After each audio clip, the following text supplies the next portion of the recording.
Good afternoon. Let me check my sound's going in. It is. Those of you that are eagle-eyed or have a watch on your wrist or a clock near you will realise we've started very, very early. There is a reason for that.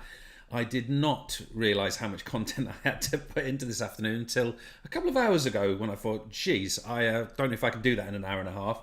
So I've just started a couple of minutes early because I absolutely have to be on another stream at 4:30 for AQA A-level if a couple of minutes late on the end. But I just wanted to give us the opportunity. So I'm going to do all the intro bit a bit early and get onto the canvas bang on time, basically. So folks, first of all, can I stress to you, this is for OCR A-level PE paper 2 2024. We also have historic sessions equivalent to this from 2023, 2022, if you want a broader range of content.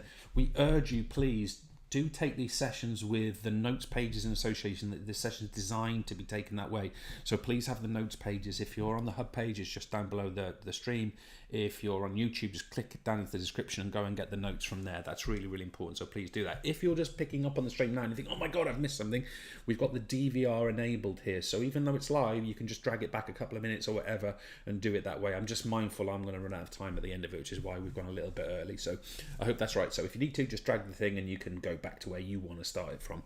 Okay, now other things for today, guys. I would be humbly grateful if you guys could offer us a like on the stream, on the video, and also you could consider subscribing to the YouTube channel. We're really trying to promote that through our work and obviously providing the stuff for free. So if you're able to do that, would be great. We're not far off now, 15,000 subscribers. Woo! It's getting kind of exciting. So yeah, so hopefully we can get it up. I know you guys follow people that are on million subscribers, but for us, little old P business is not too bad, I suppose. So yeah.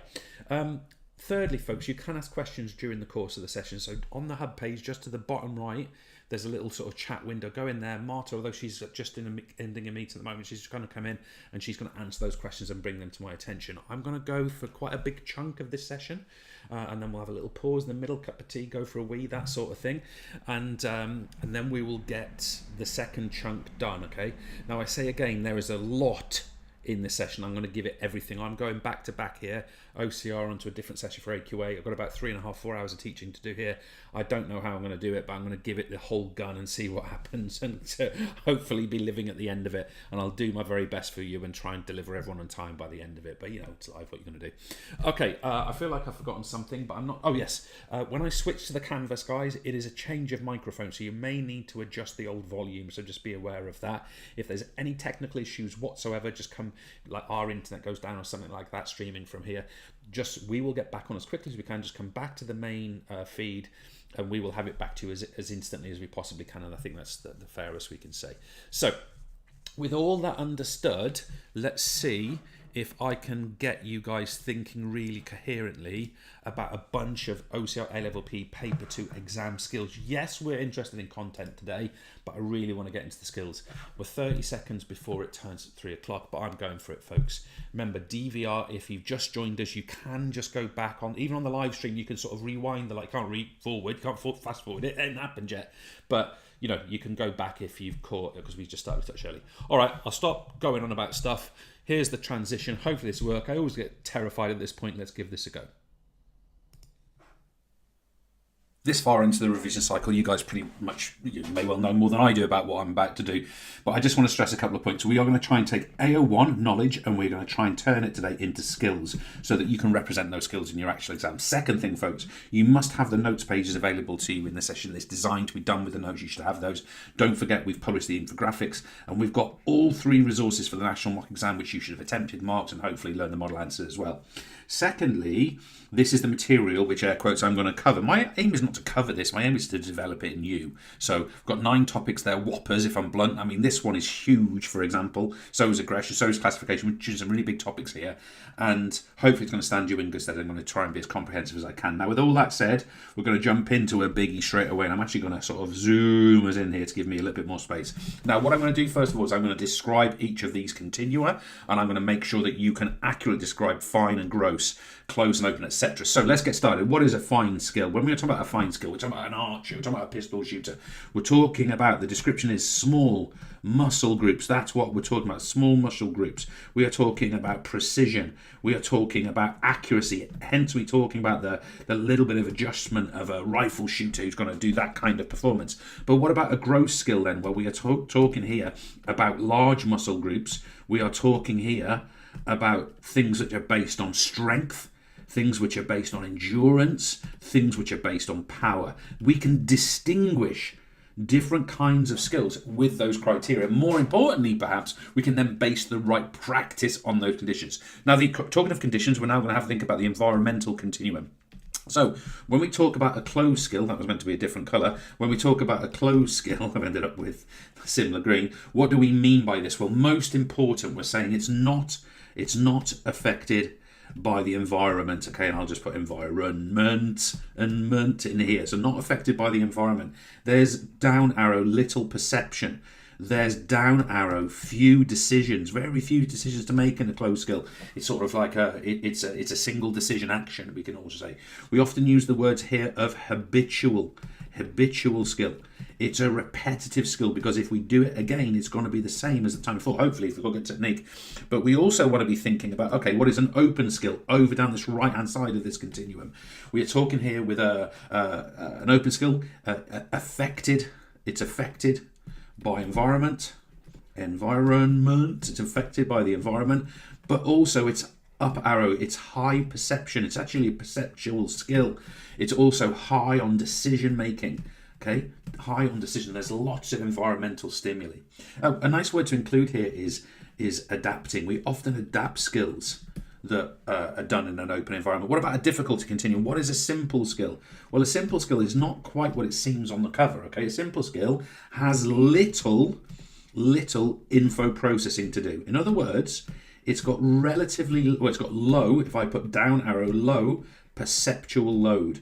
We're not having to solve problems here. We're not having to interpret the environment. Whereas with a complex skill, that is exactly what we are doing.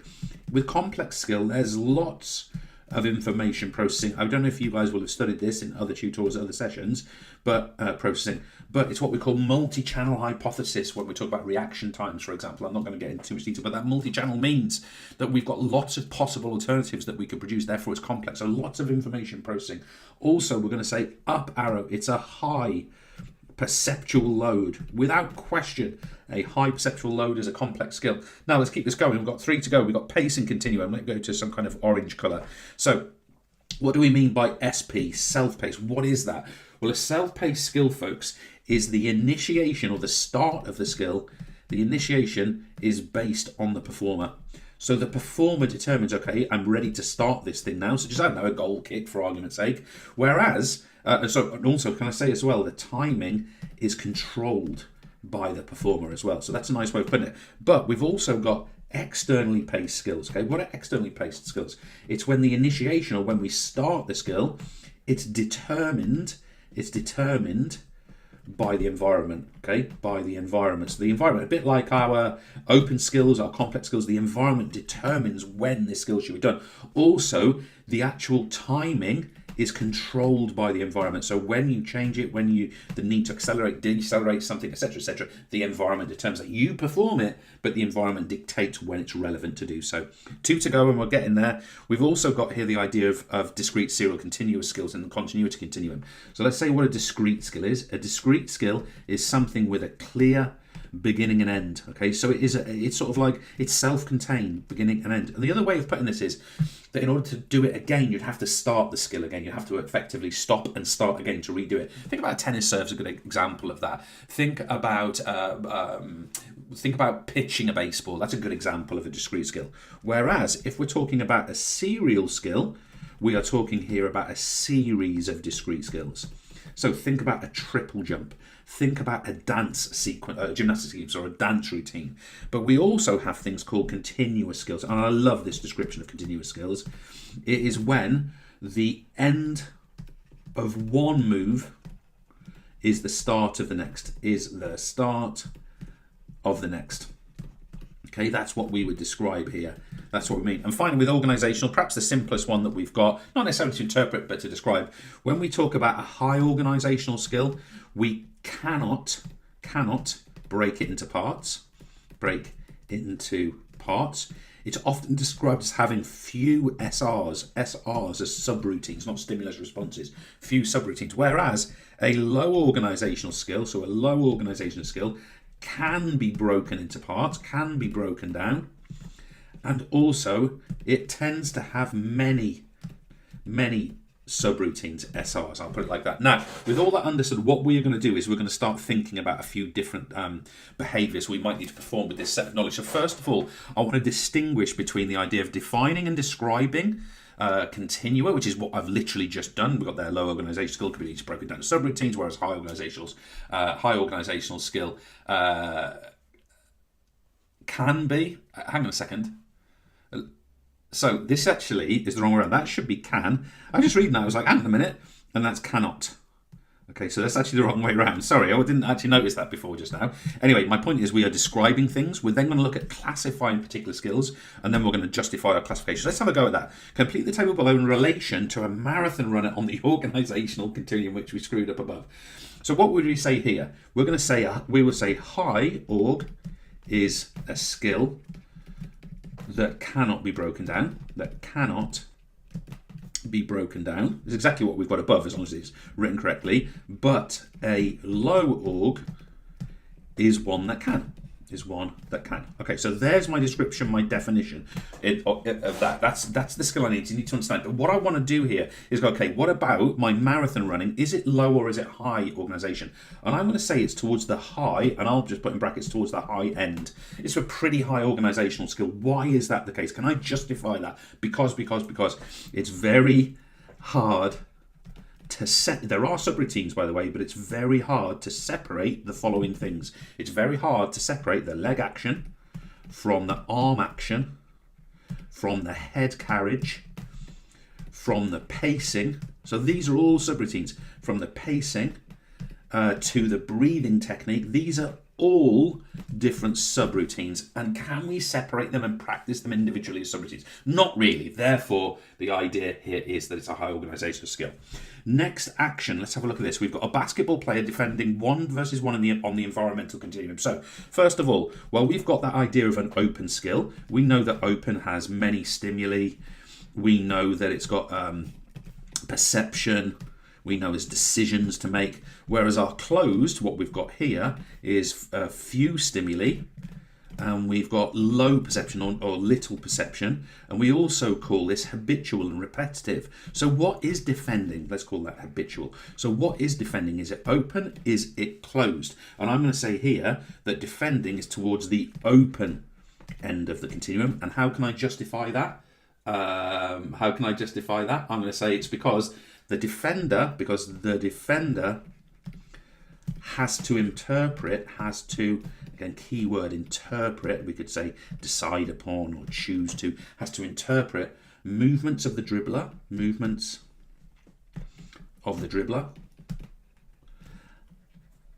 as well as teammates' positions and opponents. So they've got all kinds of things to consider about how they defend. Do they pass the player over? Do they go 1-to-1? Do they defend to the left or the right? What are they doing? So we've got that kind of justification. But again, describe, to classify, to justify. Another example, we've got a long jumper on the continuity continuum. Interesting one, this one. So first of all, we've got the idea of discrete. Okay, a discrete skill is a clear beginning and end.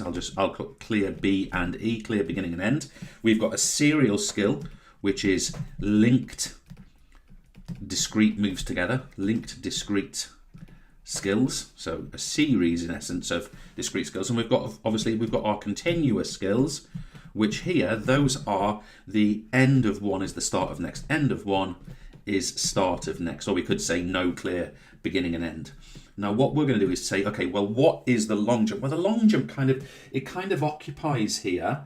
It occupies things like the approach, the takeoff. It's got the flight and the movement of the body in flight, and it's got the landing and rotation. So I'm going to say it's towards the serial end. It's not as serial as something like a triple jump, but it's got a serial nature to it. There's a bunch of different things there. Why? Because the approach, takeoff, flight, landing, and I'm going to say and rotation, because of course you don't want to rotate backwards, and rotation are all discrete skills linked together. Okay, so that would be even stronger if it being the triple jump example, because I've got even more discrete skills looking at each other. But I think I would either go for discrete or serial for this one. I'm going to go for serial because there's at least 2, if not 3, if not 4, if not 5 discrete elements to that process. So we've got that there. Now, the natural follow-on when we talk about classification of skill is to move straight on to types and methods of practice. Now, guys, I've got to be clear with you here. My job, as far as I can see it, here is not simply to read out this material for you. That is there for you to read, for you to learn, for you to be able to reproduce in your answers. I've prepared that for you. You could have done this, you could have learned that without me in this session because it was in those notes. But what we are going to do is we are going to evaluate. So first of all, let us evaluate part practice. What's good about this? Well, it's really good for low organizational skills. In other words, if we've got a skill that can be broken down to subroutines, we can practice those subroutines separately. It's really good for complex skills. Why? Because we can separate it and make effectively each of those elements more accessible. Remember, complex skills have got lots of perception, lots of decision making. Let's break those into parts. It's really good part practice for detailed work, working on one specific movement of one specific limb in one specific moment of a technique, and therefore it is brilliant for fine-tuning. Can you see how this really lends itself really highly to autonomous learners? You know, those really high performance learners. This lends itself really well to them because of the factors that we've talked about. Now, we also want to think about the negatives of this. It's not all positive, obviously. So what's negative about part practice? Well, we get no kinesthesis. Why do we get no kinesthesis? Because we are not experiencing a whole skill, we're experiencing parts of that skill. We can also say that performers who do everything in parts, they might lack understanding of the whole. You know, they might not get that gestaltist cognitive learning type experience, that COLA type intervening variables. And I'm sort of teaching that section without teaching it here. Also, doing lots of small intricate parts, it's time consuming, folks. So there's a negative there. Performers may lack the big picture. Like, why am I actually practicing this little element? So that obviously needs some thought. And also we can often call part practice what we call far transfer. Now, you will have an awareness of what different types of transfer are. And we actually don't do, by the way, just to be clear, that was far as in distant, far transfer. We're practicing differently to how the actual movement of the event occurs in real life when we're competing. And we call that far rather than near transfer. Now, what about whole practice? Of course, a lot of this is going to be effectively the opposite way around, trying to find the same green. So what do we get this time? Well, it's really good for high organizational skills. Brilliant. That's when we do whole practice. It's really good for developing a feel of the correct skill because we're doing the whole thing kinesthesis. It's an example, very much the opposite of what I said before with far transfer. I've now got near transfer. We're practicing like we compete. It really helps to increase up arrow fluency and connection between movements. It's really good for understanding the skill, especially the relationships between different parts of the skill. It's really good if we're doing ballistic movements because they're hard to separate, like a really explosive fast movement. It's really good because it's quick. We cover lots of material quite quickly, and it's really good for experts. Now, you'll be saying to me, well, James, you said part practice is good for experts. Well, yeah, it is, and so is whole practice. It's why whole part whole for so many people is a good alternative, is a good mixture. We'll come to that. Now then, we're going to keep going here. What are the negatives of whole? Well, it's not great for beginners. Beginners, it's sort of overwhelming to do the whole skill in one go. It needs to be broken down. So, our cognitive stage learners need that simplicity and need that sort of part practice perhaps. It's no good for young people, because there might be fitness requirements, strength requirements, etc. Also, it's hard to isolate errors. Now, let me just be clear what I mean by this. When we think about a young novice cognitive stage learner, they're going to be making lots and lots and lots and lots of errors. Therefore, identifying them is hard in the whole environment. It's very complex, okay? So there's an issue with complexity, and also there's a lot to learn, So it's kind of like information overload is a potential barrier here. Let's keep going. We're now going to think about our whole part whole, which in many ways brings these together, right? So we've got benefits of, I'll just put of P for part and W for whole. So these and these are benefits of doing it as a whole, identifying issues, practicing those issues, and then putting it back together. What's really good about this is you get a kinesthetic sense from the very beginning. And of course, you can compare that to what you do at the end. It's really good for error correction. So whole part whole is great for error correction, identifying errors, drawing them out, working on those parts, putting them back. It's really good for detail, a bit like our part practice mentioned before, and it's really fantastic for our autonomous learners, and to an extent our associative learners actually. But there are problems with this model. What are those problems? Excuse me, gassy. For example, we can certainly say that this is time consuming. So we've got this whole part whole, but it takes a blinking age. Also, we can describe it as, is it impractical? Yeah, it's like that, isn't it? Impractical for groups. Okay, so you've got lots of people doing lots of whole part whole. It's actually really hard to do. And also, I'll go to not practical. It's not practical for beginners. Okay, and it's not practical for cognitive stage learners. Why? Because there's so many errors that it's actually burdensome for whole part whole. Now, I absolutely love progressive part practice, and it's the last one I'm going to do here. This is where we chain things together, sometimes backwards chain them. And what we've got here is that this is fantastic for serial skills, which of course are chained together discrete elements. Therefore, we tend to do this with things like routines. Brilliant. And also, what we like about progressive part is it builds relationships between skills, because you work on the skills in combination, relationships between skills. That really helps you to understand why one follows the other, why that happens next, etc. But there are negatives to progressive part, as there are for everything that we evaluate. What are those negatives? Well, at least one of them is, again, it's time consuming, it takes flipping ages. One of the other ones that I think it can be kind of frustrating. Why? Because there's no overall feel till the end, till the very end of the process. It takes ages to get to that overall big picture. We can also say it's no good for discrete skills. Okay, so discrete skills don't really get sort of serialized together, and it's no good for high organizational skills that can't be broken into parts. So there's our evaluation, folks, and it gives us a really nice opportunity. Now, what we're going to do here is we're going to move into our actual practice types here. We've got mass practice. Remind yourself, mass practice is with no breaks in between, and we do trial. So imagine this is a netball goal shooter just shooting at the net from the same position. Shot, basket of ball, shot. That's what we're talking about with this. What is negative about this? Well, first of all, the obvious thing is there's no feedback. We are evaluating. Folks, we must be able to evaluate. Also, this is physically demanding. You can't do this with weightlifting because you'll be knackered by the end of it unless you've got literally no weight. So physically demanding, it's not going to work. Also, it's no good for high intensity movements. As I've mentioned before, high intensity movements cannot be done with mass practice. Also, this requires motivation because it's hard work, and therefore people with less motivation, perhaps children, it might not be suitable in those environments. However, we've also got the idea of the strengths of this. One of the brilliant strengths of distributed practice is it maximizes time. If you were to have 60 minutes practice and you were to do that 60 minutes, just imagine how many repetitions you get of the same skill. No feedback, no improvement, just trial and error. It's brilliant for discrete skills which have a clear beginning and end, which we've already talked about on a number of occasions. It's brilliant for operant conditioning. Remind yourself of the old, I nearly wrote Skinner down, operant conditioning. Why? Because that's based on trial and error and the stimulus response bond.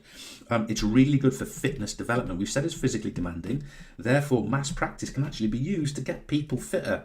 Banging, brilliant. And finally, it's really good for elite performers. Let's call them autonomous stage learners. Now, let's move this on. And I want to talk to you about distributed practice. I know I'm going at a pace, guys, but bluntly, we've got a hell of a lot to do. Distributed practice is where we have something like a trial,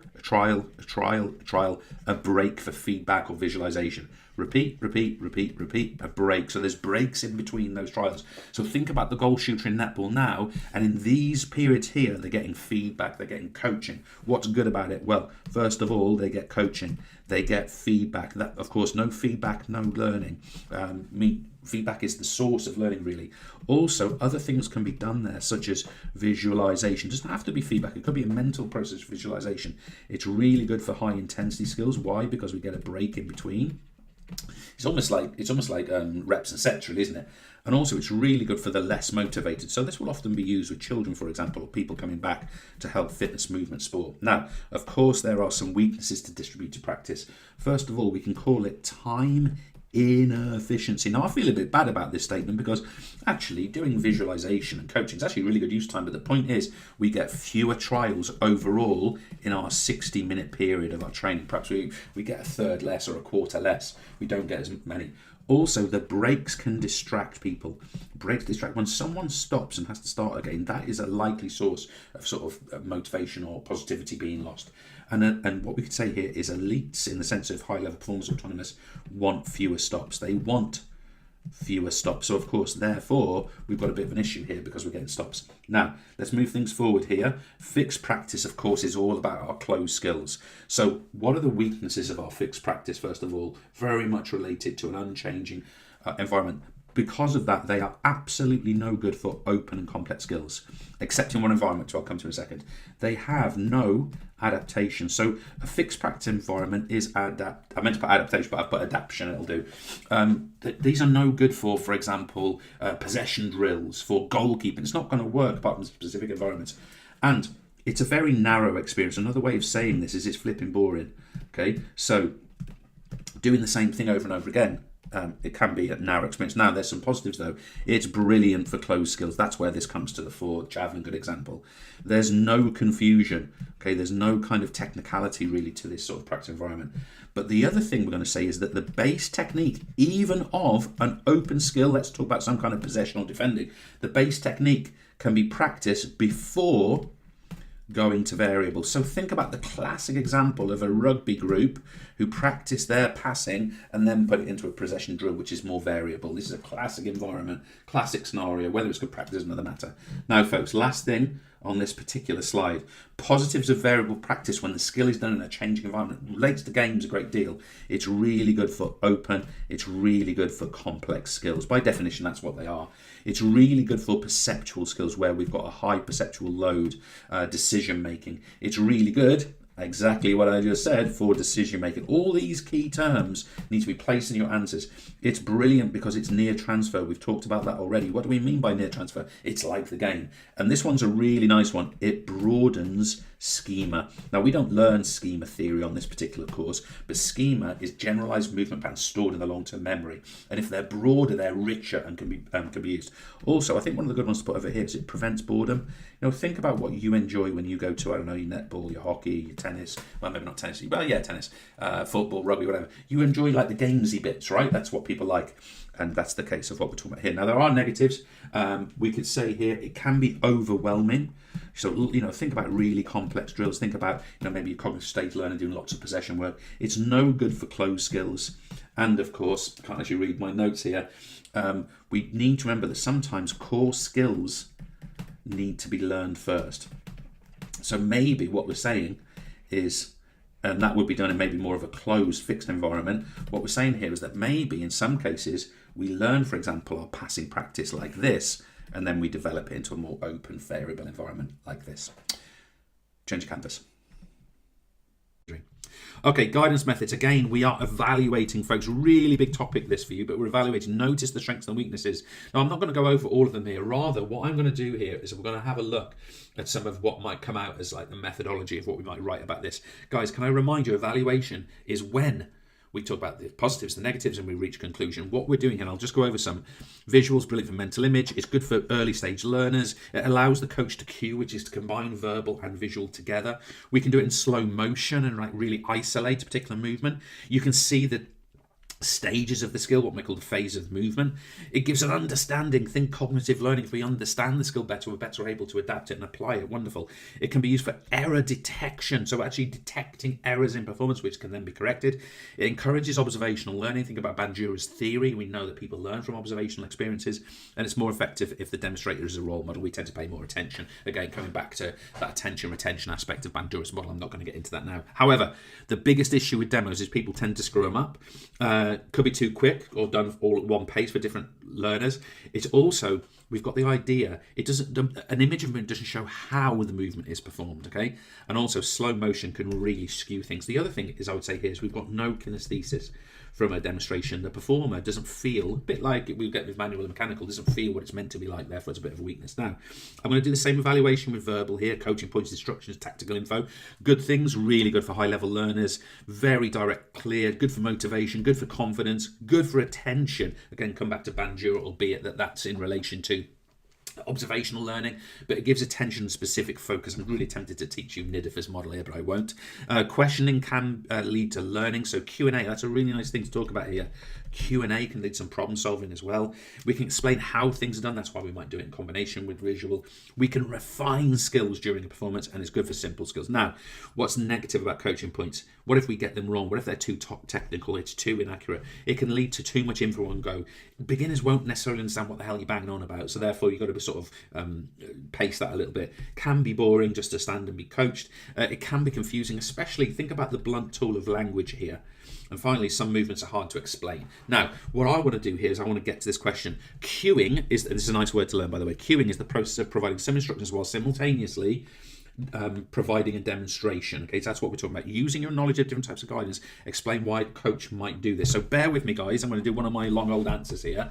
I'm going to say guidance is my little intro. Don't often introduce answers, but I'm going to do it here. Guidance methods have varying strengths and weaknesses. Strengths and weaknesses.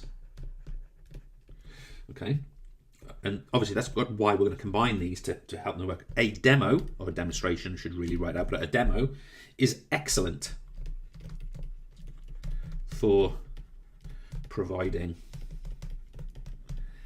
a mental picture. Again, really good for obviously cognitive stage learners. Mental picture for beginners. Okay, so that's really good about that. However, we're talking about combining things here. But only the cueing, we know that is of coaching points. I'm going to put of CPs. The cueing of coaching points can focus attention. So there's my first big picture answer. We get both the mental picture and the focus of attention on one specific element. That is why we cue. Now, I'm not going to stop there on one specific element. So what I've got, if I was just going to mark that early on, I would say there, okay, we've got the mental picture. That might get as a mark, possibly, but what we've got is we've got focus, attention. That is definitely a mark in this answer. Now, what we're going to do is we're going to go back. Where's my colours going? We're going to go back, and I think I was on that colour, and I'm going to carry on my answer. So let's go further. So we've got furthermore. So I'm trying to get my second and my third coming up. Let's imagine this is a 3 marker. Furthermore, coaching points combined, and that's obviously what cueing is, with demo can increase understanding. Can you see that understanding? And again, I could link that into Kohler and Gestaltism. I won't bother with doing that here. But the point I want to make, if I go back to my red colour a second, can you see now where I'm saying, obviously, I've got the combined nature again, but the impact is increasing understanding. I said before, we're looking for 3 marks in my imagined scenario here. But let's keep going as well. And therefore,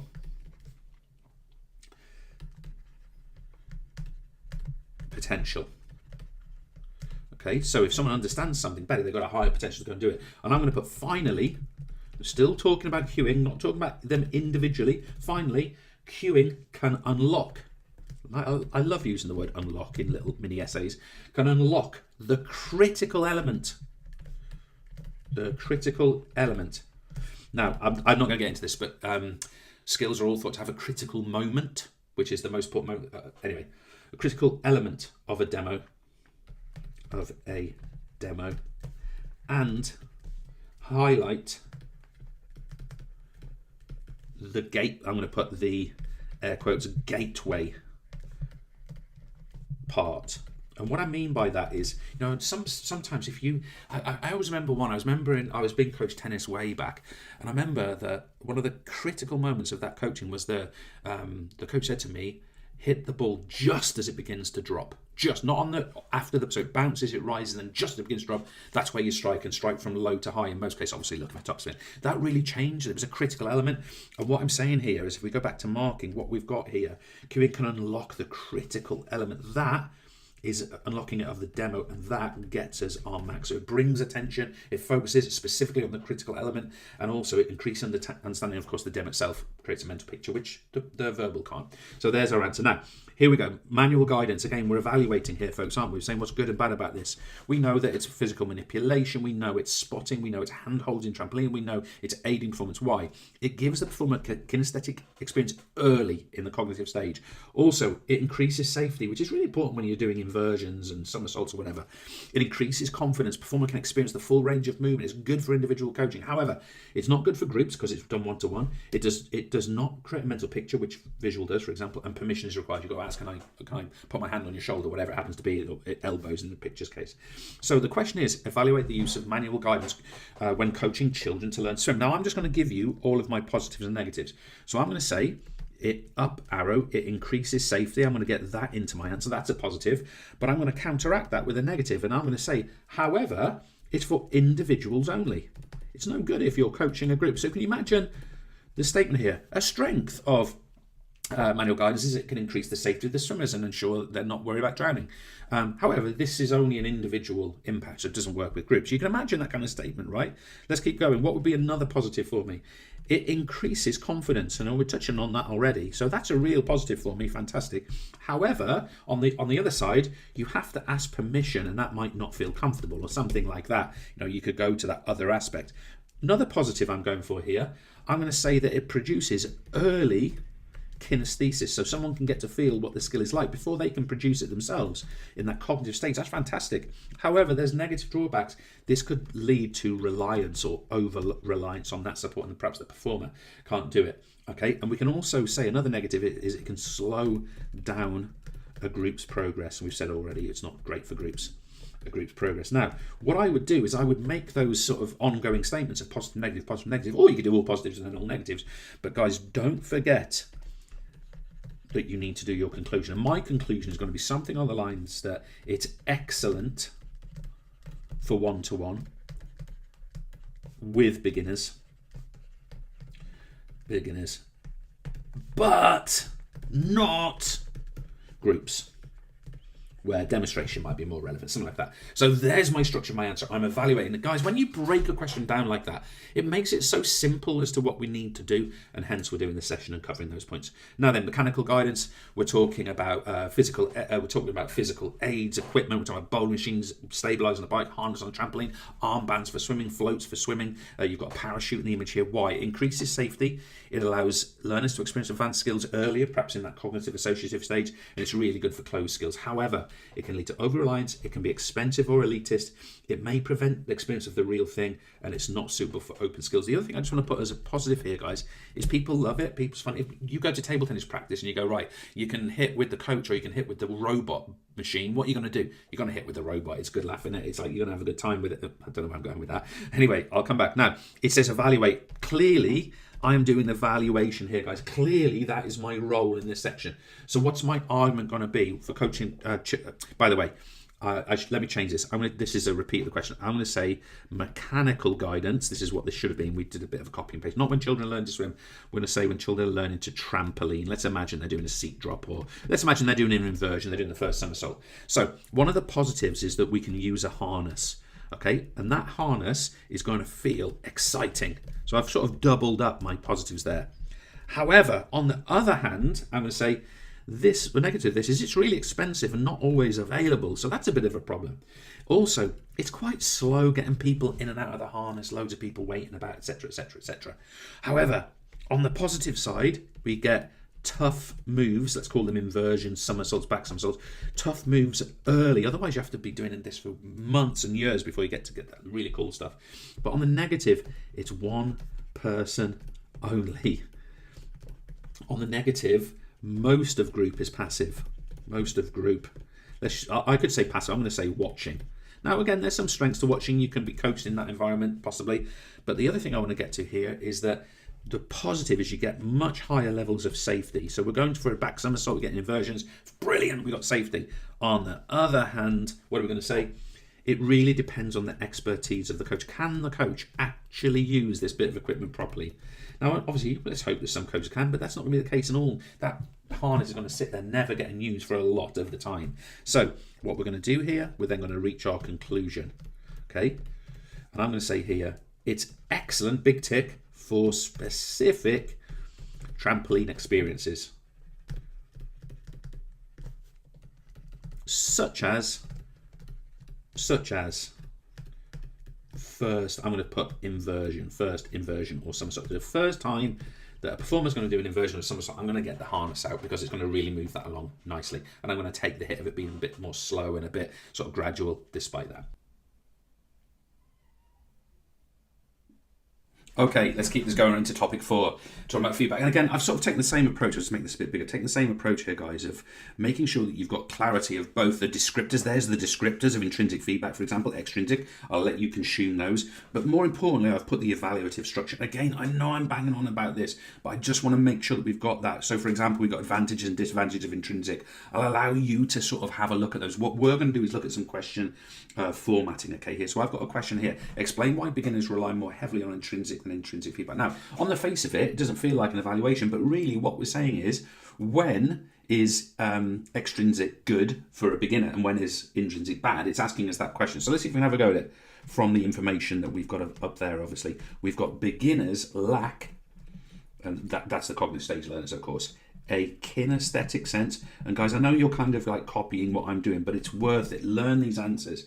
You know, these are well-structured answers. A kinesthetic sense of the movement. So that's the issue, isn't it? Like, beginners don't have that, full stop. And what we're saying is, therefore, comma, and when we have therefore at the start of a sentence, it's followed by a comma, it's actually preceded and succeeded by a comma in the middle of a sentence. Anyway, that's another conversation altogether. Therefore, intrinsic sources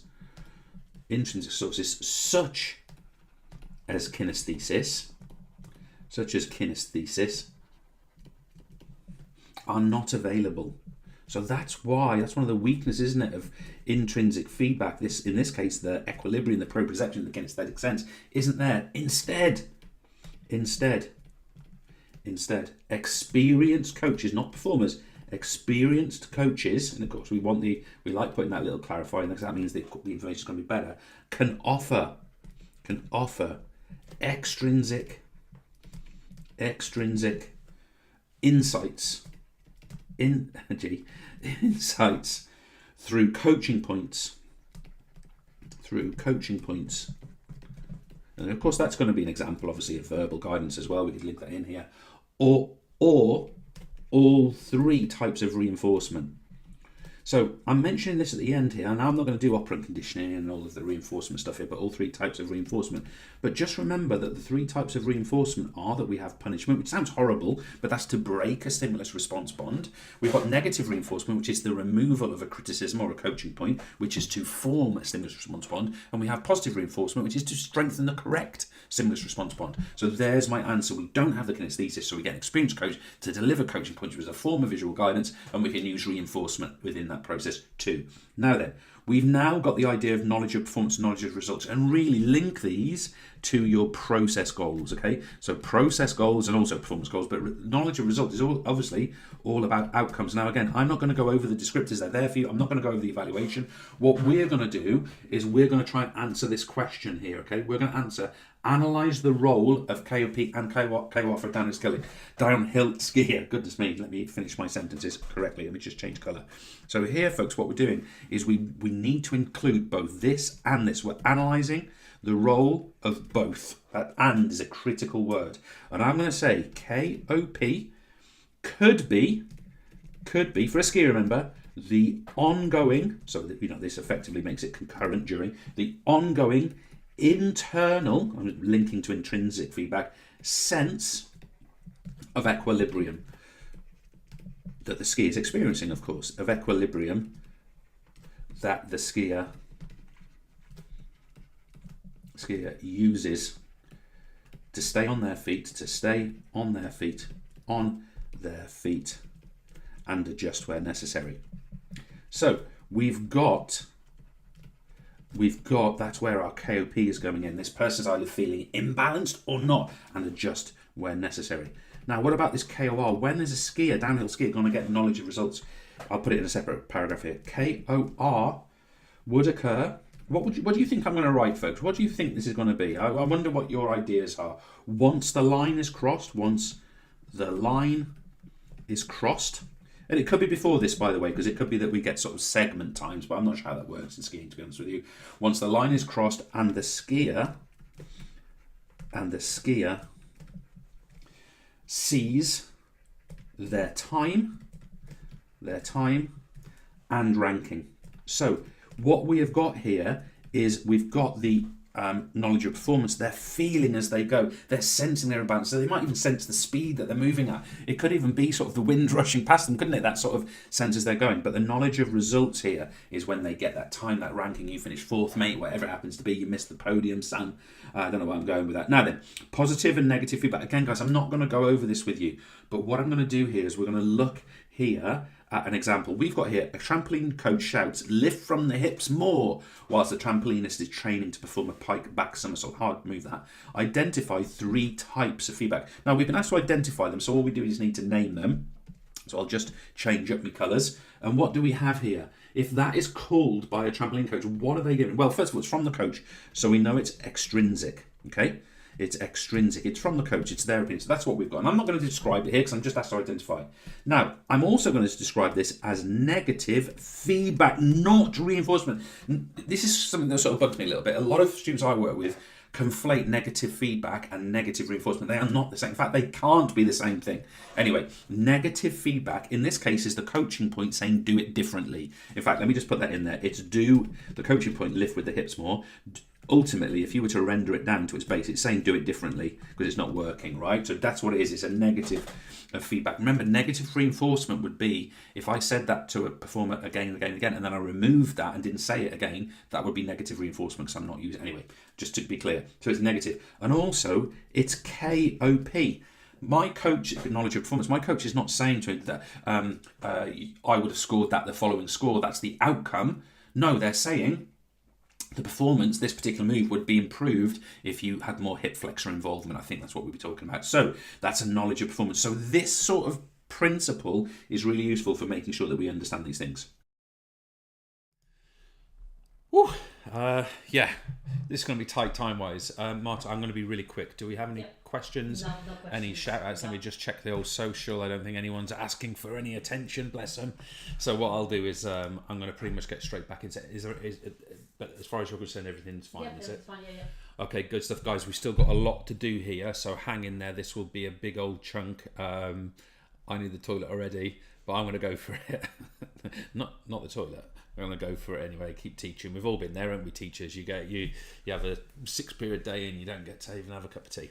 Right, let's give it a go, guys. Straight back in, back to you with a bit of arousal. Here we go. Let's get into arousal. So what is it? Activation, alertness. In relation to performance, obviously, for us, we're also looking at the intensity of motivation. Focus on that word there, the intensity of motivation, that drivenness, that drive. Drivenness? I'm not sure that's a word. Anyway, so what did Hull, let me just zoom in a little bit, what did Hull's drive theory originally tell us? It told us originally, excuse me, that as arousal increases, obviously we've got that on our x-axis here, performance quality increases proportionately. That is the essential theory that Hull presented. Very simplistic, of course, but that theory was adapted. And that's where we're going to have a look over here at that adaptive theory. Because what Hull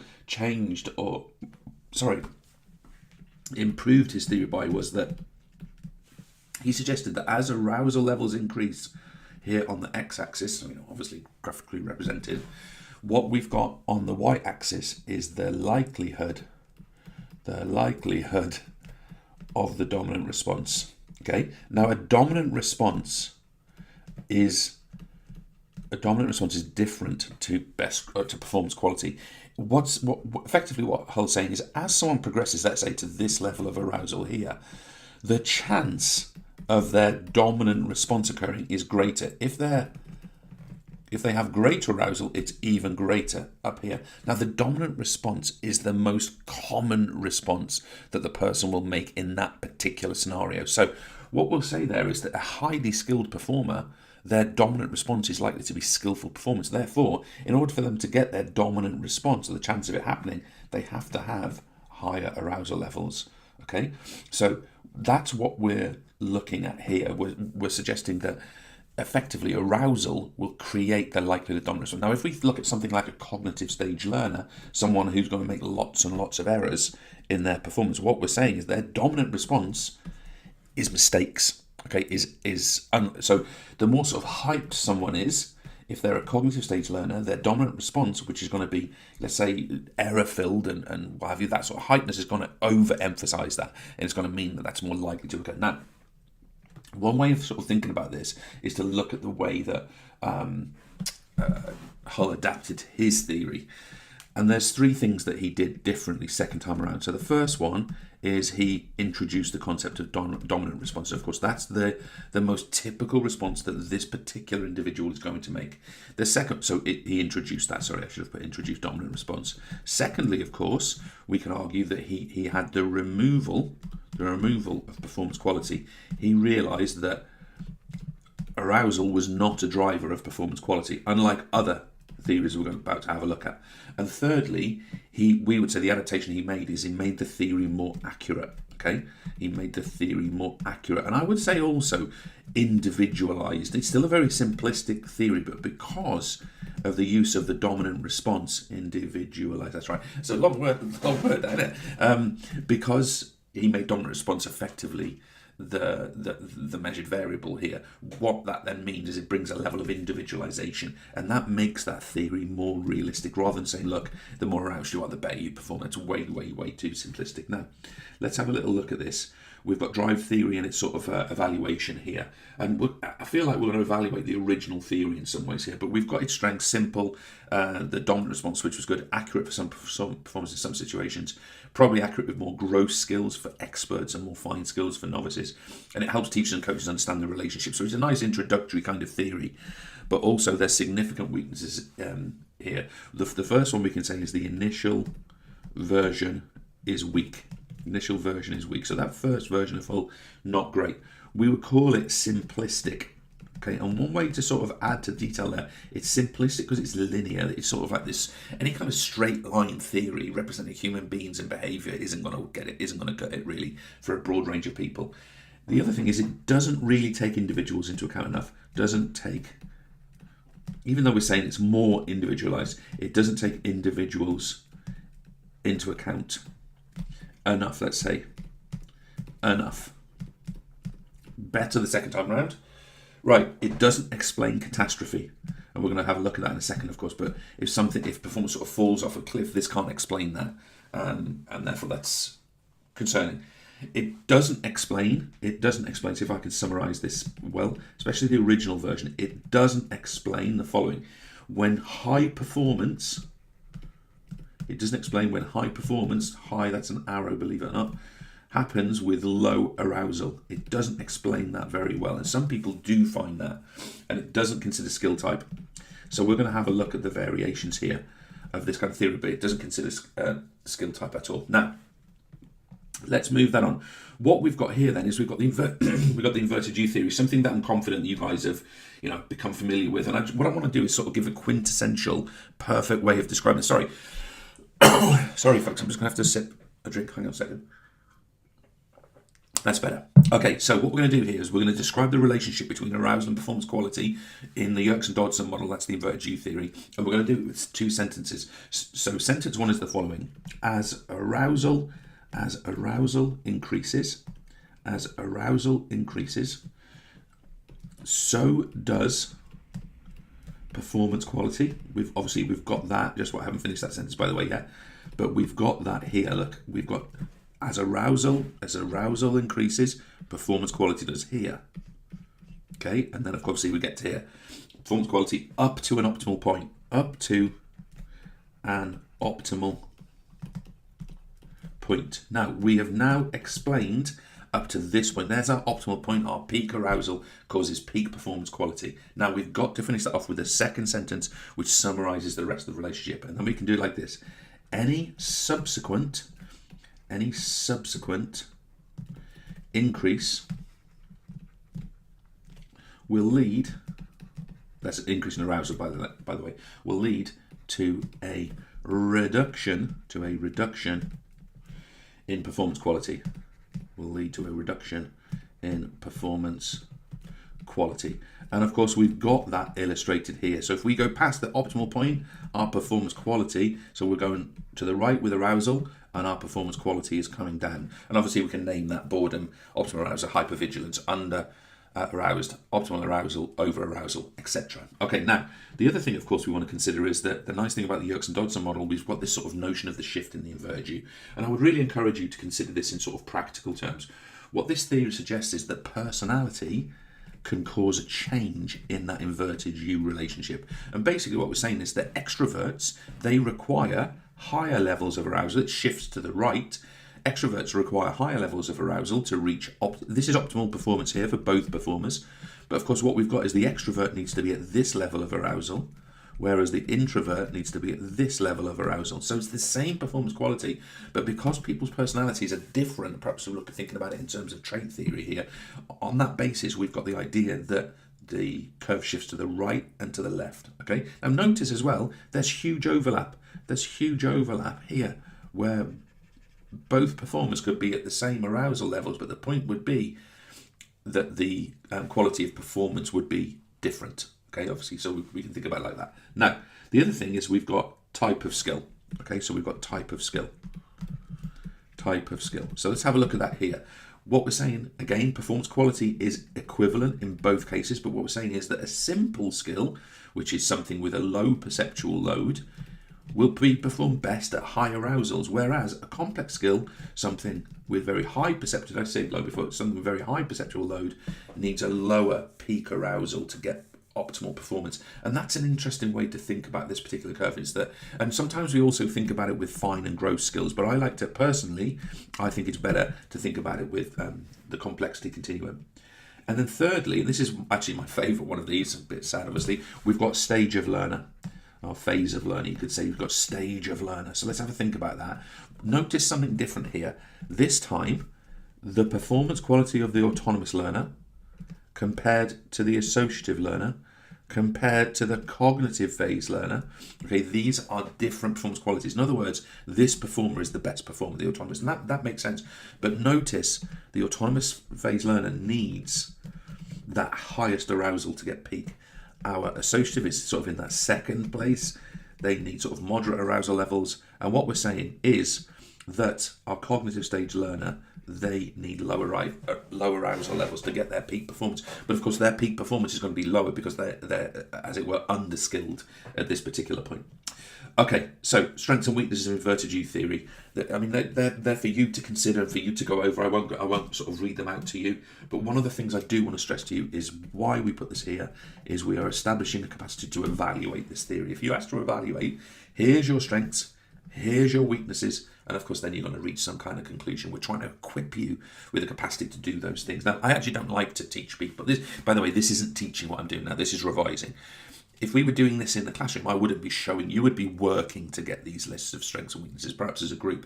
But here, I'm sort of thrusting them in front of you and saying, bloody hell, learn them and get them in your answers because of the time frame. Now, we've also got excuse me, we've also got catastrophe.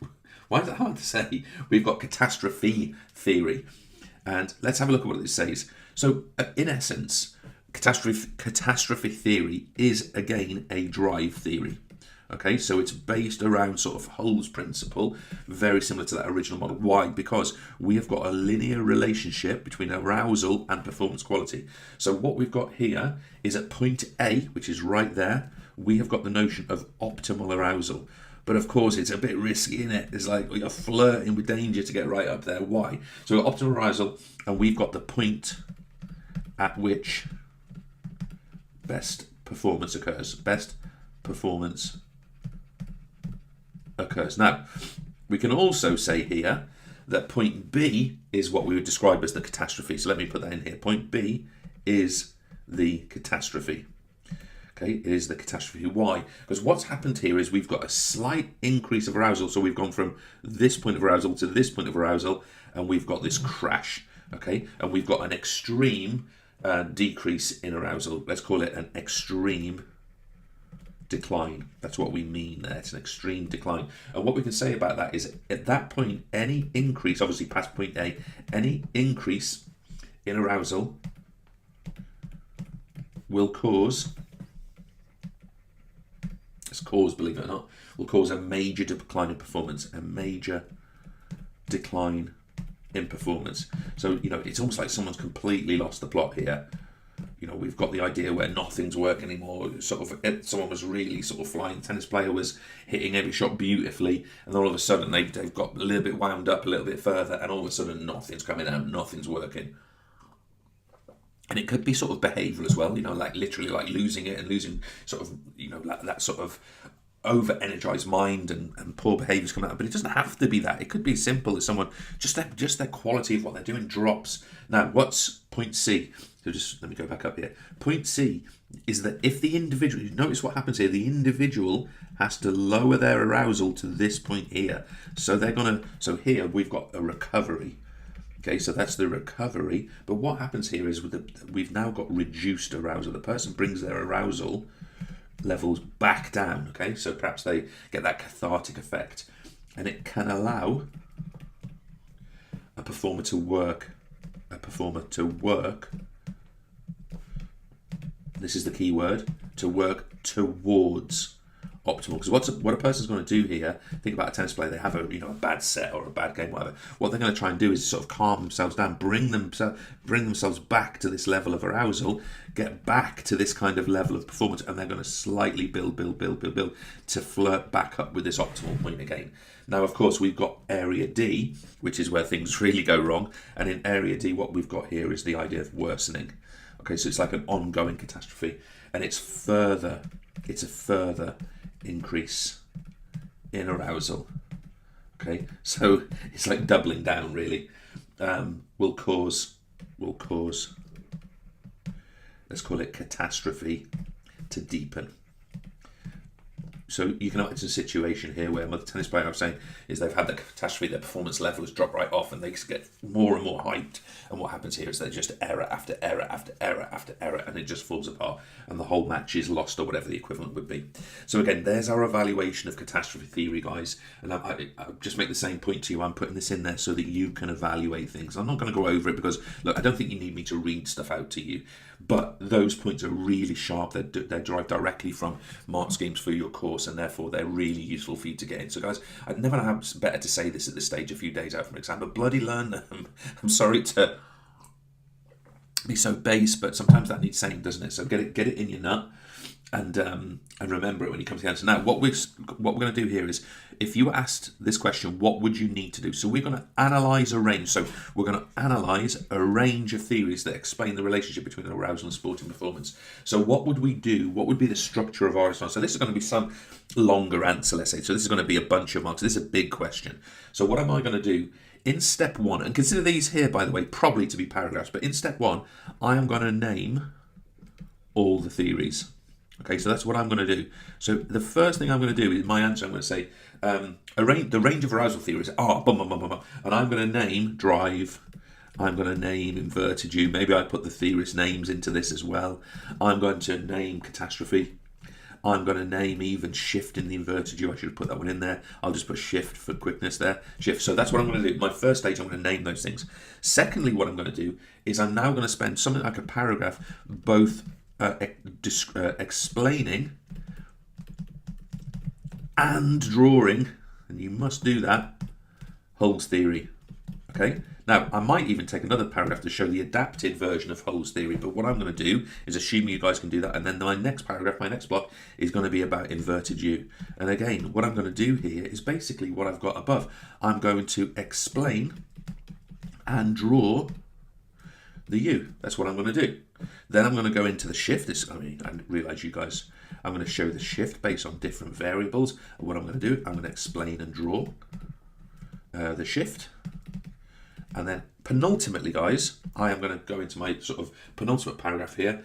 I'm going to take catastrophe theory on. Now, this would be in like an essay, obviously. This is going towards our sort of essay-based extended writing here. But what I would do then is I would explain and draw the stages of catastrophe. And finally, folks, I would reach some kind of, in step 6, I would reach some kind of conclusion. Okay, and maybe what I would do in my conclusion is I would do something like, I would give my opinion. And I would say something along the lines of, I think that the shift in the inverted U is the most relevant theory because, and I would give those reasons. Okay, that's what my structure would be. Now, obviously, you're not seeing me write that out. It would be you just watching me write an essay. But that is the structure I'm asked to break down and analyze an interesting one, because it will often be used to say bring a bunch of things together, but also separate them into their parts and explain each part. So look out for that as you go through this. Now, we're also going to have a look at anxiety here. Let's go straight through and let's keep going with this. Nice tight topic, this one.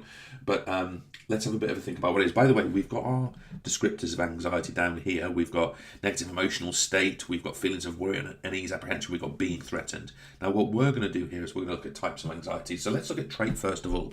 Trait anxiety is global. That's not to do with sort of the environment. It's to do with you feeling excuse me, you feel anxious at all times or most of the time. It's what we would describe as a general predisposition. You could even say a trait, couldn't you? Predisposition. It's very traitish, if I can put it that way.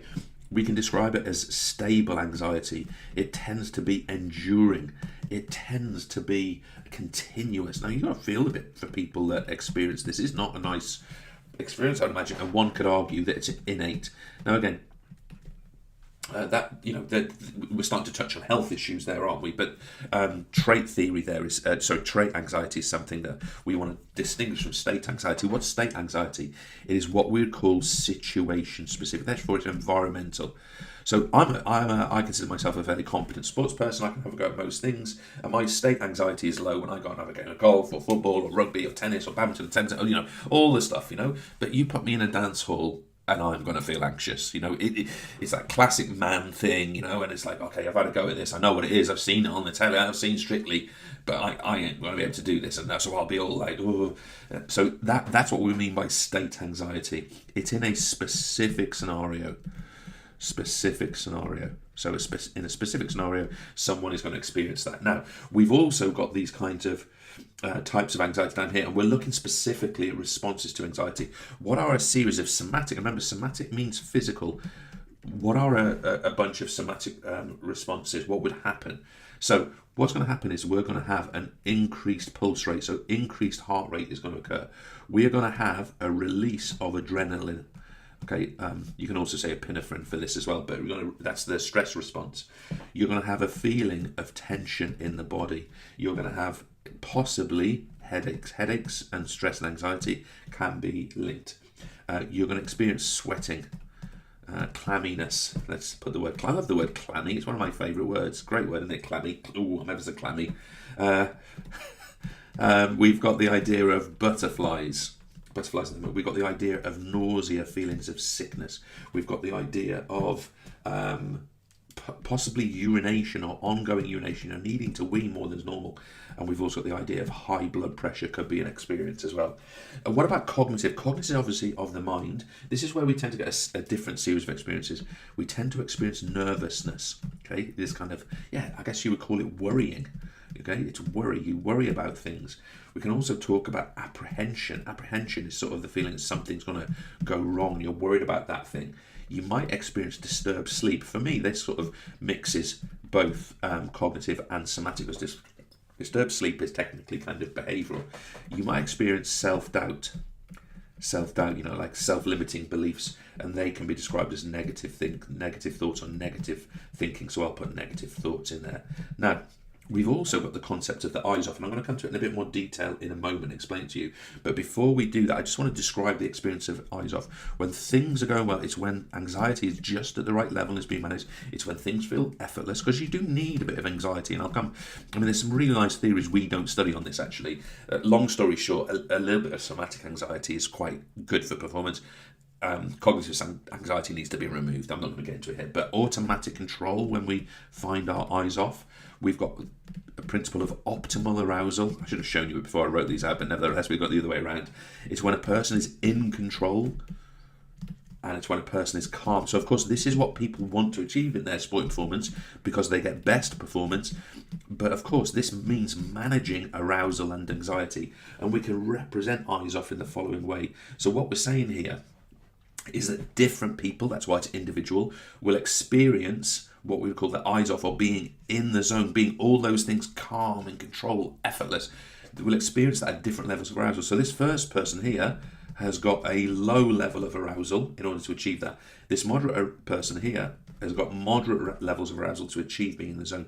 And this person here has high levels of arousal in order to be in that zone. And it allows for the idea that, first of all, unlike inverted U theory says, we've got a specific point of arousal. This is described here. The word we'd use here is a bandwidth. Okay, a bandwidth. So there's a range of arousal levels here, for example. here, for example, where a person will find their best performance. And that's perhaps more indicative and more realistic than, say, our inverted U theory. That's our eyes off. Okay. Oh, it's a biggie. Aggression. Okay, so we've got the idea here of looking at different types of aggression. Let me just zoom in a little bit, give us a bit more space.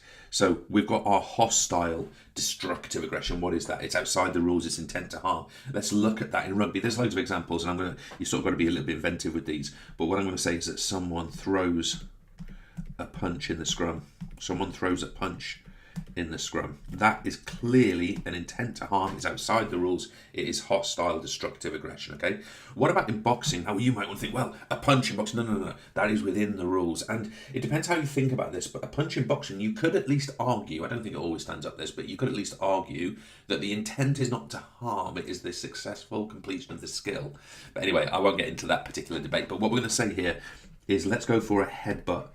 Or an elbow, you could say. So someone follows through their punch, their hook with an elbow, for example. That would be so a headbutt is a good one for you to use there. Now, let's go into the next one. We've got instrumental. Within the rules, intent to perform the skill, but with a byproduct of potential harm. Okay, so I'm going to describe something. I'm not sure this is really a technical term in rugby. It's kind of descriptive. I'm going to use a smash tackle. So that sort of idea where you hit someone really hard, force them backwards, sort of, potentially even take them off their feet, that sort of idea. And I'm going to say you force opponent back. Now, you're trying there simply to perform the skill, but you know that could do some damage. You're hitting really hard.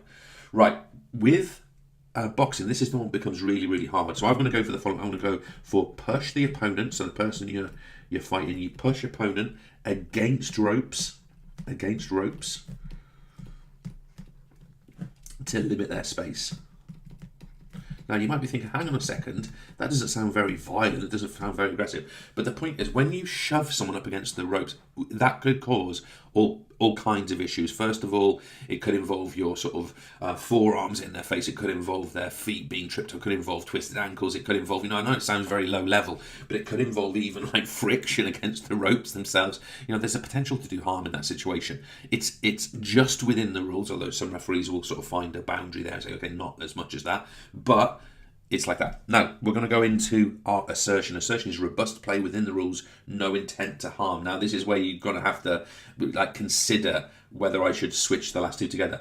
So I'm going to say in rugby, I'm going to use the example of a clear out at a ruck. Okay.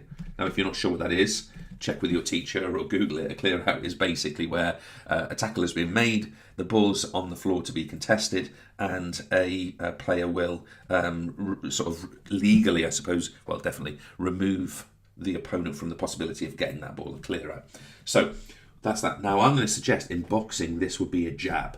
Now, a jab is definitely within the rules. Is it no intent to harm? You guys could probably make a pretty strong argument that these ones could be reversed, but I'm just throwing it in there for you to be sort of considering that. I'm going to say that in Olympic boxing, amateur boxing, the jab is not trying to harm the opponent, it's trying to score a point. Now, again, you can sort of argue against it if you want to. Perhaps there's a boxer out there saying, I don't agree with you. Nevertheless, that's what I'm going to put forward to this. Now, we want to have a look at the instinct theory of aggression. What does it suggest that is the source of aggression? It suggests the following things. It suggests that aggression is a trait. Okay, it's part of our innate personality. It's related to our biological drive and need for survival. And you can kind of see this aggression in sort of anthropological terms sort of feels like it probably was pretty relevant, right? Anthropological tool for survival. So a more aggressive group or individual perhaps are more likely to survive in sort of nature and in Darwinism, if I can put it that way.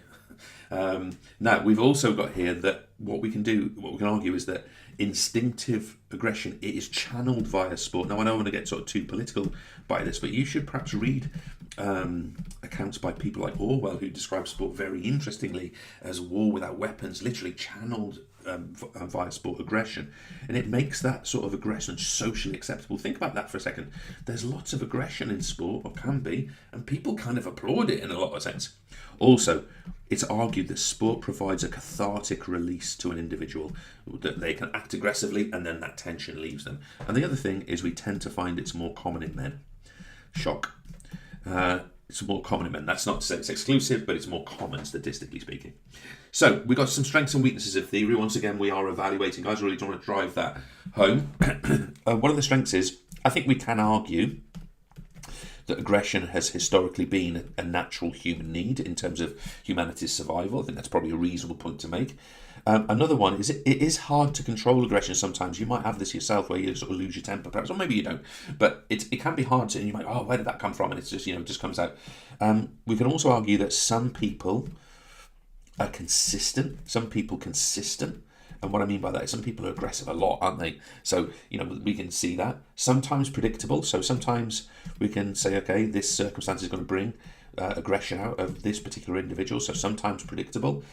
And the other thing is that catharsism, that feeling of stress release, it does actually occur lots of times. Not always, but it does occur. So that seems like a reasonable, at least a reasonable claim, not necessarily proven. But there's loads of weaknesses. Not all people are aggressive. Probably you're not aggressive.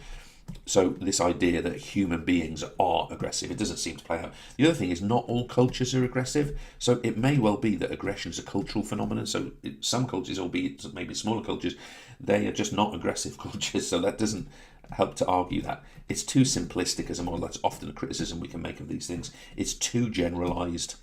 It's almost like rushing your homework, I think, isn't it? Aggression's normally provoked. Most of the time we find that aggression is provoked. It's environmentally determined. People learn not to be. Now that would be a problem for instinct theory, because it's sort of saying, well, it's what we are. It's also, aggression is also inconsistent in people, and therefore it's hard to say it's a general disposition. And aggression is often copied. And what I mean by that is it does seem that social learning plays a big part. Now, with that in mind, let's have a look at the social learning theory. Now, obviously, this is Bandura's theory. It's the idea that aggression comes through modelling and copying. It's the idea that it can be taught or educated out, or indeed in, to people. And it emphasises the role of experience, education, reinforcement. What a wonderful world it would be, I'm quoting a song there, if we treated more variables like that. And again, we've got our evaluative structure for, and I've provided this one, I've provided this one for you. Social learning explain how someone reacts differently in different situations, why crossing the white line can bring on aggression. Passive people, quiet people can become quite ferocious sometimes in sport. Takes into account the influence of others, parents, peers, peer pressure, teachers. Gives responsibility for aggression to the performer and coach. This is really important, guys, because if aggression can be educated out, but also in to someone, that gives responsibility to good coaches to provide a good model. Now, I'm not suggesting what is the good model, how much aggression in different scenarios is right or wrong. That's obviously for others to determine, but certainly this gives us the potential to manage that. Explains how some people become less aggressive over time. I include myself in that statement. I was a very sort of competitive football player, for example, and I'm definitely less aggressive these days. I'm too tired. So anyway, there are negatives to this. It does not take traits into account. Maybe they are part of it.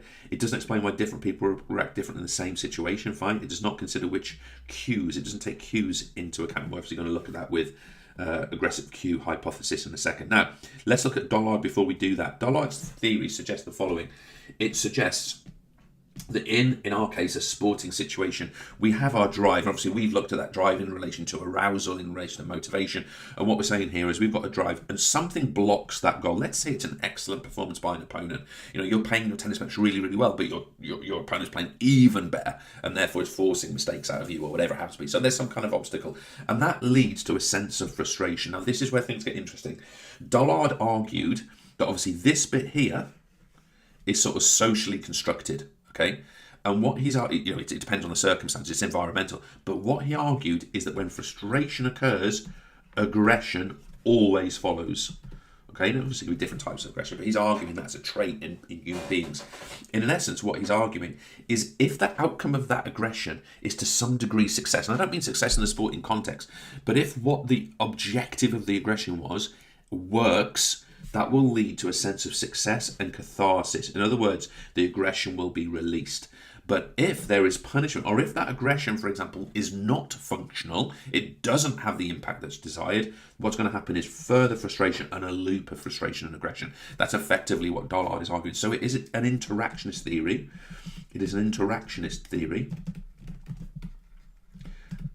So let's give an example. Let's sit with my tennis match. So someone's trying to win a tennis match. There's an obstacle to that goal. That obstacle, let's say that my opponent's playing brilliantly or I'm playing badly, or whatever. I get frustrated and therefore I start screaming or I slam in my racket. That's that connection between aggression. Now, if one argues, if I feel better for doing that, or perhaps it intimidates my opponent, then that's going to be successful, and perhaps that's going to lead to catharsis, and I can calm down from there. Okay, my game comes back, I start winning some points, etc., etc.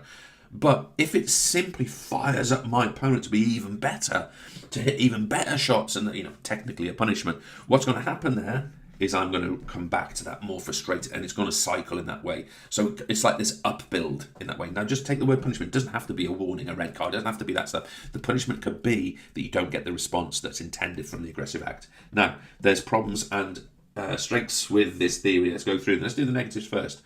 We can certainly argue that frustration, does it equal aggression? And we'll use a little mathematical symbol here. Well, we can certainly say, let me make my equals a bit longer. We can certainly say it doesn't. That's it doesn't equal. In lots of people, it doesn't. There's lots of times where people have aggression without frustration. Okay, so you might find that people sort of do aggression tactically. So aggression without frustration does occur. Not sure you'd be able to sit on just about frustration. Also, we know that aggression can be socially learned. We've seen that with the Bandura experiments. It doesn't really take that into account. If we go for unpunished aggression, it doesn't always lead to catharsis. So it's not always like every time someone's aggressive and it's not punished, or even its function, it doesn't always go away. It doesn't consider traits. It's saying that all people would have that frustration aggression link, and not everyone gets frustrated. Not everyone gets frustrated. Now, I think this last point is interesting because, I don't think that's a real criticism of this theory, because we can also say, well, okay, not everyone gets frustrated, but not everyone gets aggressive. That would actually help this theory. But there are lots of strengths to this as well. It's more realistic than instinct theory, we could certainly say. So there's a little bit more kind of various factors being taken into account. Goal blocking, that sort of obstacle to goal blocking, is really common in sport, in business, in life, and relationships. So therefore, that might be an interesting sort of precursor to frustration. We can also say that the FA link is good, and what we mean by that is it's quite interesting to think of frustration as a precursor to aggression, because that can be spotted and managed. Therefore, it helps coaches. Okay, so coaches can spot that frustration and anticipate. And also, we do sense that catharsis does appear to occur. Okay, so that appears to be a pretty solid link. Now then, let's move things forward. One more theory here: aggressive cue hypothesis, Berkowitz. So, just want to go through the theory here. What we're saying is that it's all about environmental cues. So basically, someone's in a sporting situation and they experience arousal. Let's say that arousal is getting greater and greater and greater. It's going up and up and up. And effectively, it depends on the specific circumstance. So let's say someone's getting aroused. It's leading to frustration and anger.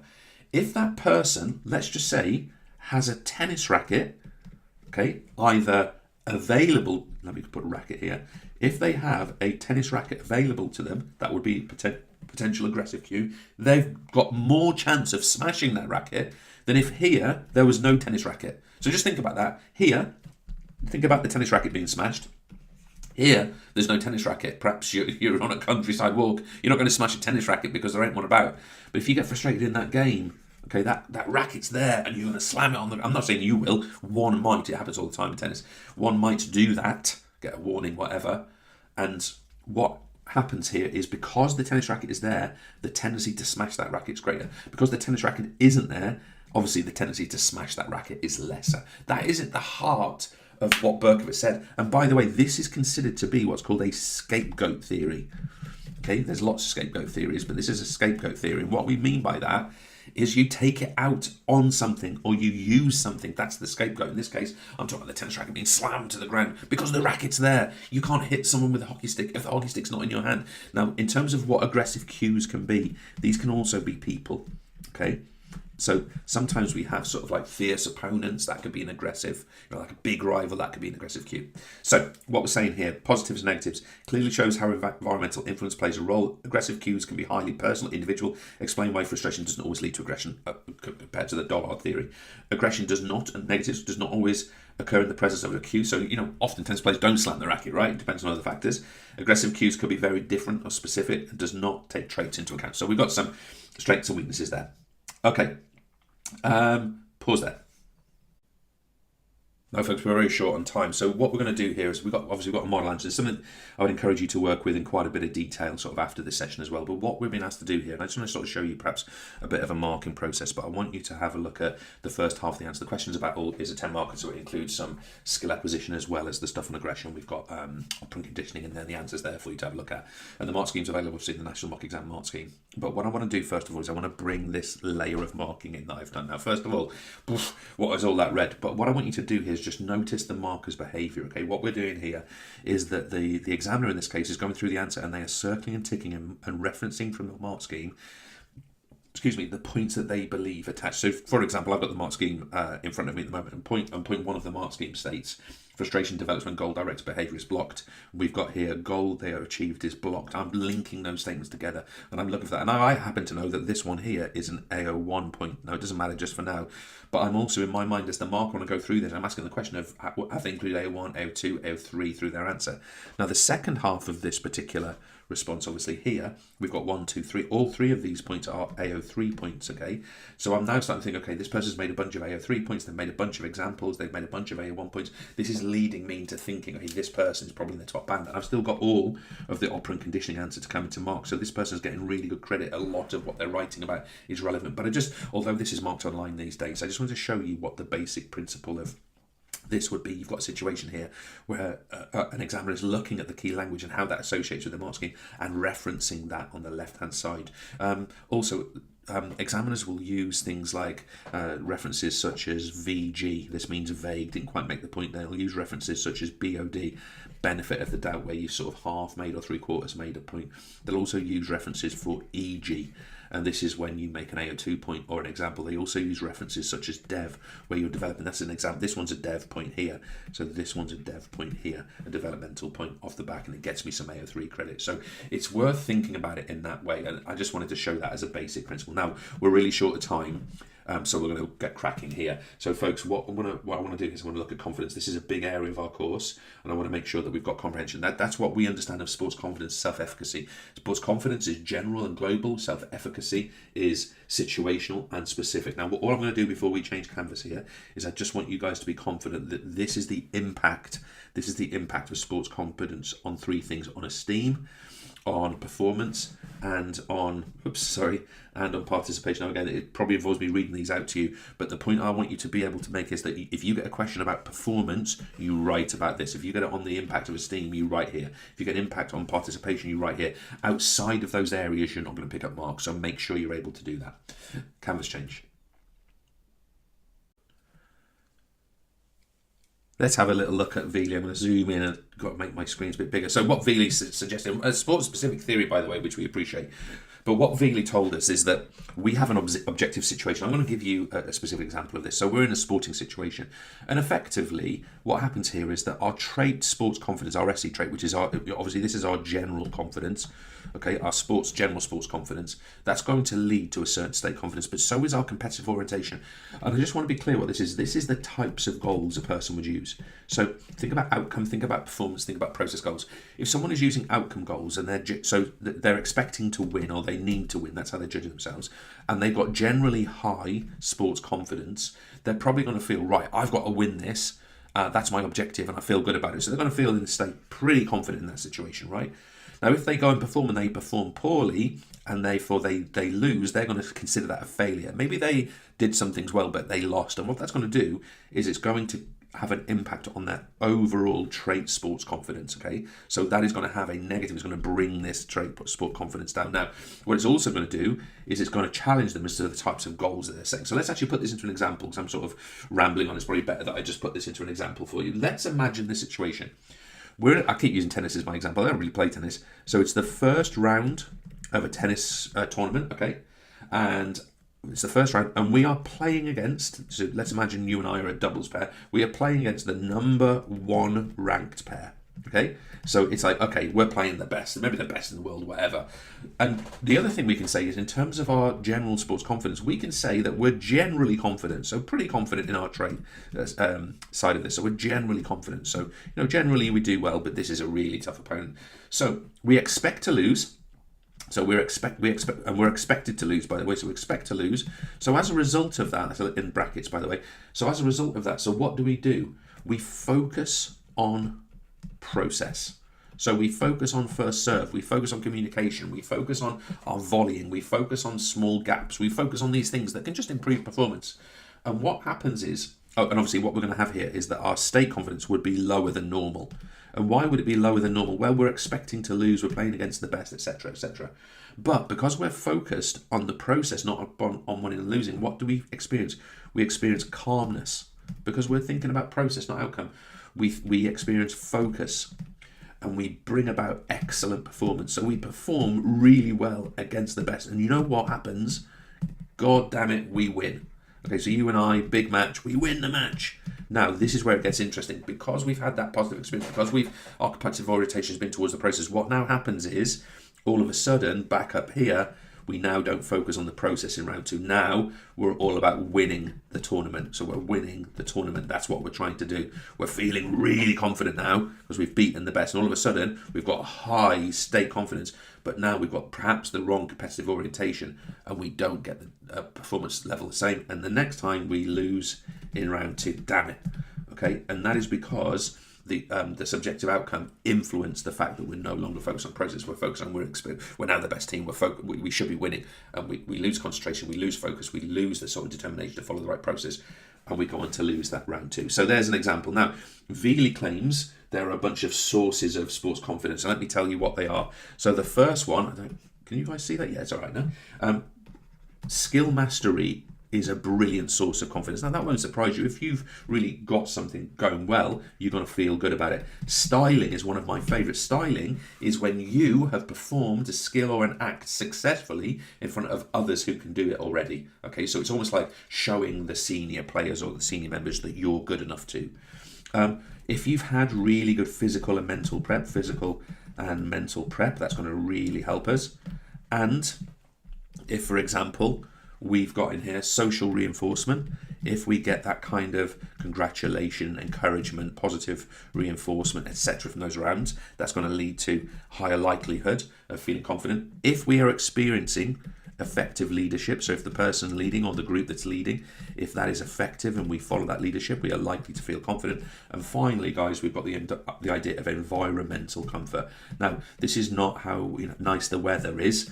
What we mean by environmental comfort is, do you have the space, do you have the time to follow the process that you need? For example, do you have enough training to get to the level that you want to be? Do you have the right facilities and equipment to be able to do the level of things that you need to do? These are the sources of confidence and what will make an individual feel more confident or less. Now, Bandura established his theory, and I'm going to go straight into the example because of time here. I'll allow you to ponder his model here, but what we're going to do here is we're going to give an example of a swimmer. I've gone to a very negative example, so let's go through the following. Let's assume we've got an 8-year-old swimmer. Okay, that's my example here, just picking this at random. And we're going to say they're swimming and they've never been out of their depth, So their previous accomplishments, remember what we've got here, their previous performance accomplishments have never been out of their depth before. Also, in terms of their vicarious experiences, their parents don't swim. Okay, their parents don't swim. That's a problem, right?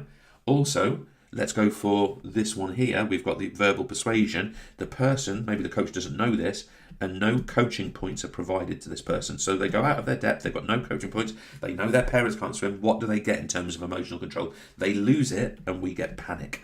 Okay, so that kind of hypervigilance, we could call it. Now, what's going to happen here is that the expectation is this person is going to expect, what are they going to expect, bless them? They're going to expect to drown or be embarrassed or they're going to be ashamed even. This happens around sports like swimming, unfortunately.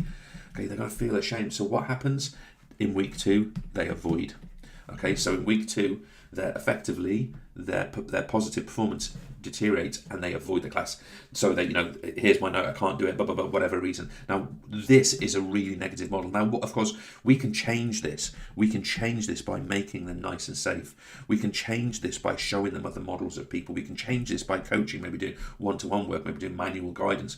We can change this by helping them to stay calm. And as a result of that, their expectations will change and perhaps they will return to class and do a bit of swimming. who the hell knows, maybe become really good at it. Now, guys, I'm really worried about time. So leadership, I'm going to go through this. Guys, you can do that. Characteristics, get on with it, learn it. All makes sense. Can I just make one thing? I do find this list of stuff very masculine. So can I just draw attention? This is a bit of a plea more to examples and teachers. We really should be focusing on leadership skills that lean towards the feminine as well. It's a very I find this a very traditionally masculine. Look at this word here. This really sort of goes towards that man kind of thing.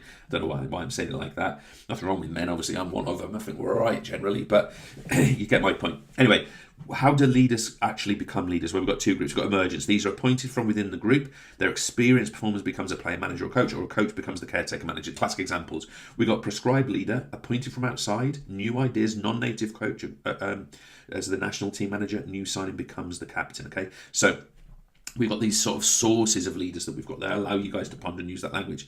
We've also got three leadership styles. We've got autocratic, democratic. Now, of course, we've got loads of strengths to both. You'll notice with both autocratic and democratic, yes, there are weaknesses to these things, but it's situational. So we have focused on the strengths here.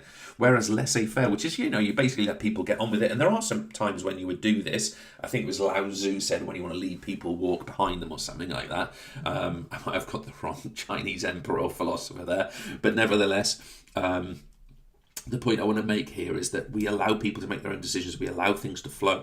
Now, that can be useful in certain adventure scenarios, for example, or team building scenarios, but we will find a group that lacks direction. So I'm not going to but what I will say here, guys, is you've got the information there to evaluate. What I want to do here is I want to look, first of all, at the theories of where leadership emerges from. And we've obviously got three theories here. We've got trait theories where we've got born leaders. Leadership's biological, it's part of personality, it's stable trait, it's enduring, it tends to be male. Good God, the great man theory. I don't know where to start on that. Great man theory.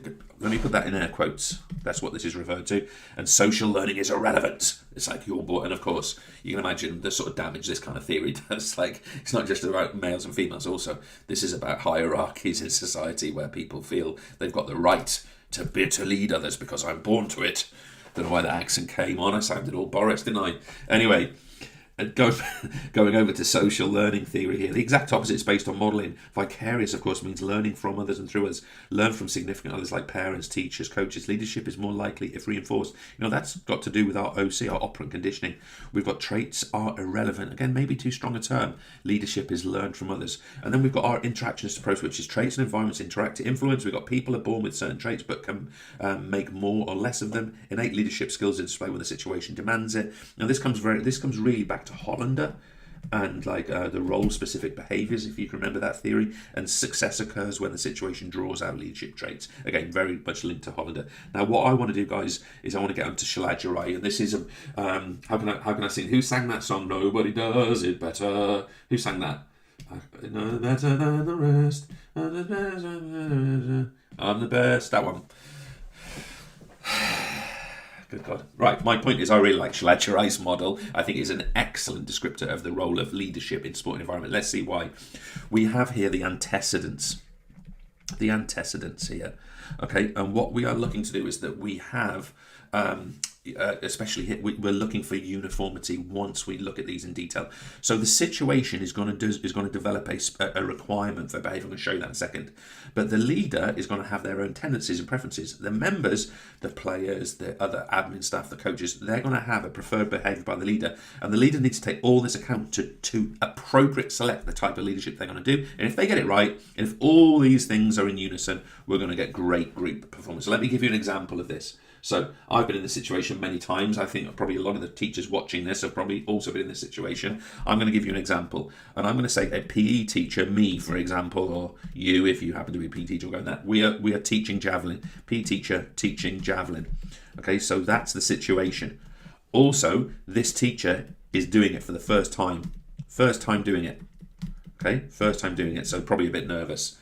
Also, the group that they're working with, they're a really calm group, and I'm going to describe the group as quite malleable, trustworthy, honest, sensible. Now, I really want you to think about it. So what we're going to say here is the group's preferred, so the members here, their preferred leadership would be democracy. Okay, so they want, we can be trusted. We're good kids. We're sensible. We get on with it. We want democracy. Also, the leader, this person tends to prefer democracy. So I'm going to just say they tend to prefer democracy. That's how they tend to run their lessons. But of course, throwing javelins, spears, walking into it, falling into it, getting one in the head, one in the leg. This is going to be really dangerous. The situation demands autocracy. Like walk, stop, throw, do what I say, all that kind of stuff, right? So we've got a situation where the leader tends to prefer democracy, the group prefers democracy, but the situation demands autocracy. What should this person do? And the answer to this in massive writing is autocracy. Why? It's the reason we do it that way is because this is such a high situation. This situational value is so high that the preferences of the group are basically outvoted. Safety, in this case, would have to come first. Now, if this was different, if we were playing with sponge javelins, if I all of a sudden do this with turbo javelins or sponge javelins, would you agree with me that actually you might be able to change that now and go, okay, well, I think democracy is more relevant because the situational characteristics are now not as strong. So I just want you to think about that. But what happens is there's a good lesson, but more importantly, there's a safe lesson. And that's why Shalagerai's model is brilliant. Why? Because it forces the leader to take both the members themselves and the situation. And what happens is, in any moment, a leader can be a democrat, I don't mean in the political sense, or they can be an autocrat. And it could happen within moments of one another. And it's all about the adaptability and the flexibility of the leader and how well they judge the scenario and the people they're working with. I love Shalagerai's model. Well, guys, thank you. First of all, we're massively over time, so we're not going to beat around the bush here. We're actually being waited for on the AQA stream, so we're going to sign off straight away. Sorry, it went over a little bit. Thank you so much for being patient. I'm going to play out briefly with the tiniest bit of music, and I'm going to wish you the very best for your OCR paper 2. Obviously, get back to us for paper 3, which I think is a week today. Check the calendar. Cheers, guys. Sorry to rush. Bye.